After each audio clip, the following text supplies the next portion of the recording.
दोस्तों, इस प्रश्न में पूछा जा रहा है कि दुनिया का सबसे ज़्यादा महकने वाला फूल कौन सा है। आपके ऑप्शंस हैं डुरियन, ब्लैक आयरनवुड, लिली और रेफ्लिशिया। तो इस प्रश्न का जो सही उत्तर है वह है रेफ्लिशिया। तो चलिए इस प्रश्न में दिए गए सारे ऑप्शंस के बारे में कुछ कुछ बातें जान लेते हैं। सबसे पहले तो डुरियन। डुरियन ये साउथ ईस्ट एशिया में पाया जाता है और साउथ ईस्ट एशिया के देशों में इसे फलों का राजा बोला जाता है। जैसा कि हमारे यहाँ आम को फलों का राजा बोला जाता है, तो वैसे ही साउथ ईस्ट एशिया के देशों में फलों का राजा डुरियन होता है। अब ये डुरियन देखने में तो धतूरे की तरह होता है और उसमें कांटे कांटे निकले होते हैं, लेकिन उसका फूल जो है आप यहाँ पे देख सकते हैं। रेफ्लिशिया एक तरह का परजीवी पेड़ होता है। इसमें ना तो कोई तना होता है, ना जड़ होती है और ना ही पत्तियाँ होती हैं। ये ऐसे पेड़ होते हैं जो अपना जो भी इनको पोषक तत्व चाहिए होते हैं वो दूसरे पेड़ों से खींच लेते हैं। तो आपको इसमें ये बात ज़रूर याद रखनी है कि ये पैरासिटिक फ्लावरिंग प्लांट है।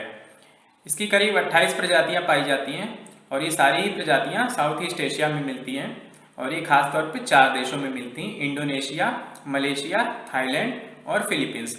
तो आपको दूसरा पॉइंट ये भी याद रखना है कि ये कहाँ कहाँ मिलते हैं। अगर इसकी सबसे बड़ी प्रजाति की बात की जाए तो इनमें जो फूल होते हैं वो करीब 100 सेंटीमीटर यानी 1 मीटर के होते हैं और इनका वेट करीब 10 किलोग्राम का होता है। लेकिन अब तक का जो सबसे बड़ा फूल रिकॉर्ड किया गया है उसका डायमीटर जो है 120 सेंटीमीटर के करीब था। अब ऐसा नहीं है कि इनकी सारी प्रजातियां बड़े ही फूल वाली होती हैं। इसकी जो छोटे फूल वाली प्रजाति होती है उसके फूल करीब 12 सेंटीमीटर डायमीटर के होते हैं। अब देखा जाए तो 12 सेंटीमीटर डायमीटर भी काफ़ी बड़ा फूल होता है और इतने बड़े फूल तो हमें कम ही देखने को मिलते हैं। इसके बाद जो आपको एक पॉइंट और याद करना है, तीसरा पॉइंट जो आपको याद करना है वो है कि इनकी स्मेल जो होती है ये सड़े मांस की जैसी होती है। जैसे कि अगर एग्जाम्पल के तौर पे देखें, अगर आप घर से कहीं बाहर गए और 2-3 दिन बाद आप आए और आपके घर में कोई चूहा मर गया है, तो उस चूहे से जैसे बहुत ज़्यादा बदबू आती है, तो कुछ ऐसी ही बदबू इन पेड़ों से भी आती है। तो इस बदबू के आने के पीछे का रीज़न ये है कि इससे बहुत सारे कीड़े मकोड़े अट्रैक्ट होते हैं इनके पास, जो इनके परागकण यानी पॉलिन को मेल प्लांट से फीमेल प्लांट की ओर ले जाते हैं। तो इनकी स्मेल के बारे में ये जानकारी आपको पता होनी चाहिए। इसकी कुछ प्रजातियों का यूज जो होता है डेलिकेसी के तौर पे होता है, मतलब इसको खाने में यूज़ किया जाता है। इसके अलावा इसका औषधियों में भी यूज़ किया जाता है और इसको सुअरों को खिलाने के लिए चारे के तौर पे भी यूज़ किया जाता है। फूल से इन देशों को एक जो बहुत ही बड़ा फ़ायदा होता है वो है इको टूरिज़्म का। चूँकि ये फूल दुनिया में सबसे बड़े फूल और सबसे ज़्यादा महकने वाले फूल के तौर पे जाना जाता है, इसलिए दुनिया भर से लोग इसे देखने को आते हैं। इसके बाद जो है अगला है वो है ब्लैक आयरनवुड। ब्लैक आयरनवुड दरअसल अफ्रीका में पाई जाने वाली एक पेड़ की प्रजाति होती है।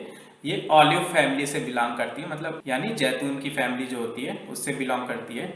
अगर आप इसके फल देखें तो ये आपको जैतून के फल की तरह ही दिखाई दे रहे होंगे। अगर आपने जैतून का फल देखा है तो आपको पता होगा।